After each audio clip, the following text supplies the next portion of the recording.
You know, I was in the orchestra once. Wrong one. But that is the one we're going to be talking about today. Yes, my friends, today we're going to be covering the entire Red Orchestra series. Or at least more of the mainstream games, and if there's any mods for it, we're not really going to cover that. So, let's get into it. First, there's Red Orchestra Combined Arms. I don't have this one, and I'm 99% sure it's not on Steam. But anyways, to the information.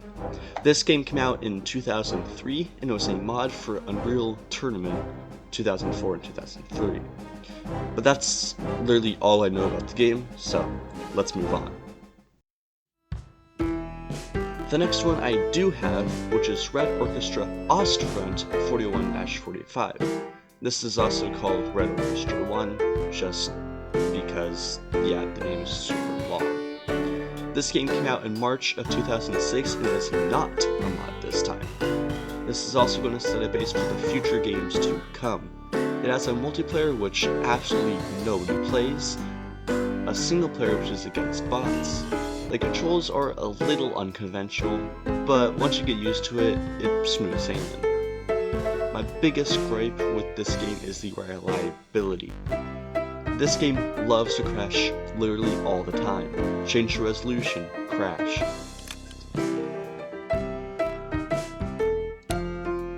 Change the aspect ratio, crash. Alt tab out, guess what? Crash! Okay, so, quick update. I pressed the Windows key, and then I Alt tab back in, I think. And I hear him breathing, I can't do anything. It is so annoying, but I think it has to do with something of running the game on Windows 10, which didn't even exist when this game came out. And since you can't change those settings, you're going to be stuck at a low resolution and a 4:3 aspect ratio. But anyways, moving on. The third game is very quick to cover. It is called Mare Nostrum, and it is just a mod of Ostfront, although it acts more like a standalone DLC for the game. This is the same game, but they added new maps, new teams, new guns, mostly new guns, new voice lines, and obviously a different art style and different stuff, yeah. And it also takes place in North Africa. In this game you can play as Germany, Italy, Great Britain, or the UK, whatever you want to call it, and Australia, which is a little weird. This game was released in October of 2008, and apparently they just had an event recently on April the 29th.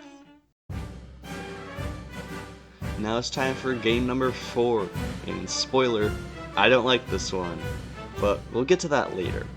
This game came to the world on June 9th, 2009, and it has a construction system, more nations to play, and a squad system, 80 maps, mass multiplayer, and some more things.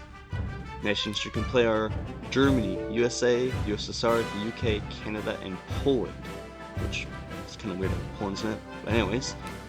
Now you're probably thinking, this sounds like a pretty good game, like they have a construction system, it seems like they really prioritized, made the experience more well-rounded and better. Why don't you like it?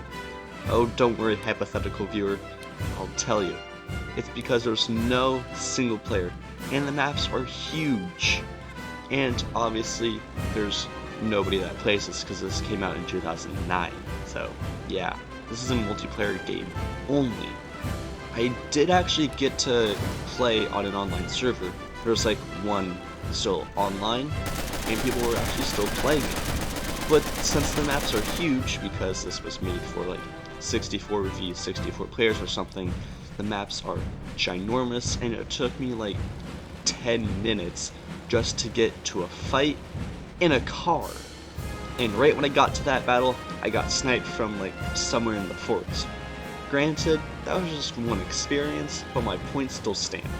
Anyways, the construction system sounds pretty cool, but I haven't tried it. Now it's time for the last game, but I need to play it some more. I think that's enough time. So this is Red Orchestra 2, here's the Stalingrad. It came out in 2011 and is the most polished game of the 5 total. You can play as the USSR or Germany, so it is a downgrade from game number 4, but it is still better. This game also features a lot more guns, but still the same class system. There's a tutorial series, which is very nice. It gives a very good experience for the new player, and there's a squad interaction system, which is new.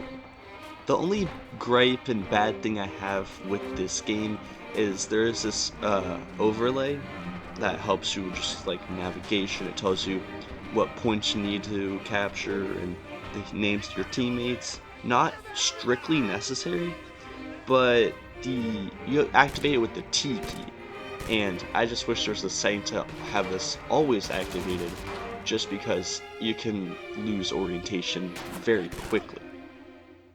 And that is the entire series of Red Orchestra, all 5 games, all the way from 2003 to 2011.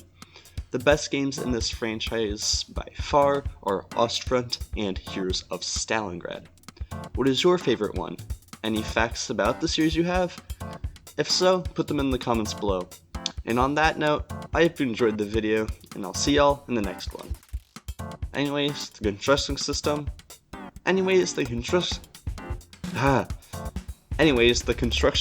sounds pretty cool, but and it's the most polished game out of the top.